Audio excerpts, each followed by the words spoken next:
Hi everyone, my name is Adrian Bravo and I'm an assistant professor here in the Psychological Sciences Department at William & Mary. I'm in my third year as an assistant professor, predominantly teaching courses in health psychology, advanced research methods and personality, as well as an intro course to psychology as a social science.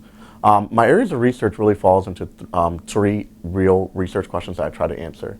One being trying to identify who is most susceptible to the development of problematic mental health struggles as well as substance use disorders.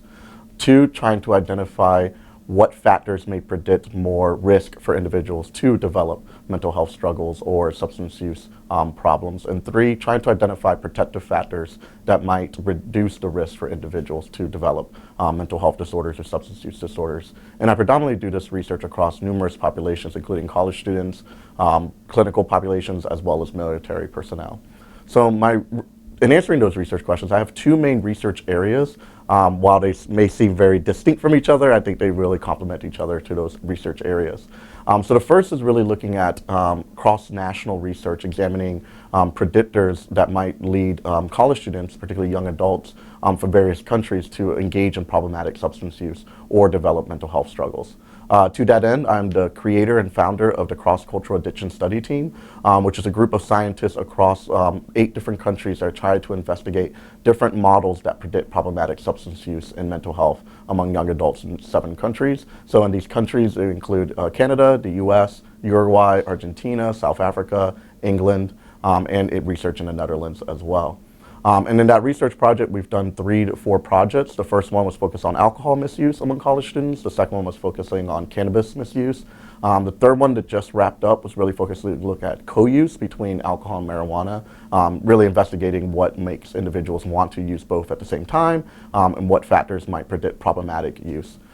To that end, a lot of my research really focuses on harm reduction strategies, really focusing on the idea, if you choose to engage in alcohol use or cannabis use, can we teach you how to do it safely? And so that area has been ongoing across research within colleagues in these other countries. To that end, we have several research grants in Spain, Argentina, and here in the US, kind of developing better understanding of why young adults engage in substance use and how really we can teach them to do it safely so it reduces the most amount of harm. Alongside that research domain, I also do a lot of research with mindfulness, and particularly in military veterans.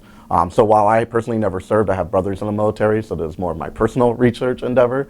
And to that end, we really are trying to understand better ways for veterans, once they get out of their service, to manage rehabilitation into civilian life, but also how do they deal with the things that they saw when they were in combat, for example.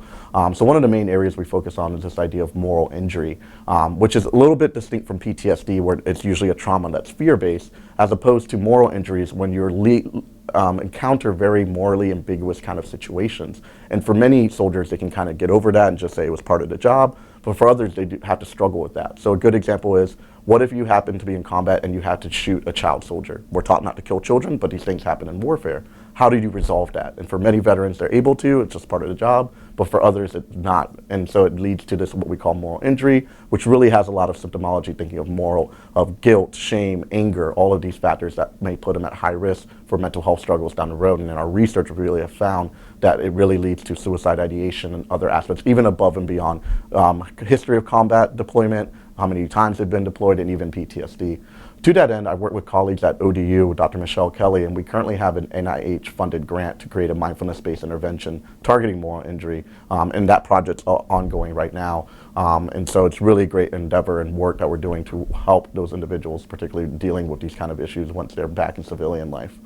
So while these projects may seem very different, distinct, they all come back to this goal of really trying to understand of who's susceptible to mental health struggles and substance use disorders and how we can help them.